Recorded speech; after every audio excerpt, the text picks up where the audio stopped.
Проучване е установило, че деца на възраст 12 месеца и повече приемат 1/3 от дневните си калории от похапване между храненията.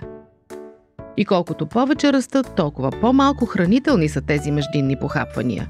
Хранителните навици с ниско съдържание на плодове и зеленчуци и високо съдържание на захари и наситени мазнини започват да се развиват между 12 и 24 месеца.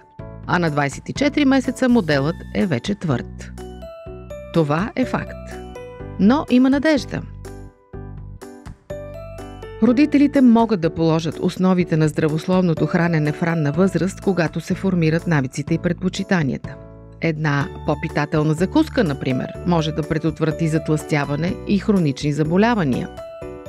Заменете гумените мечета с боровинки и гледайте как децата ви растат по-здрави и по-щастливи.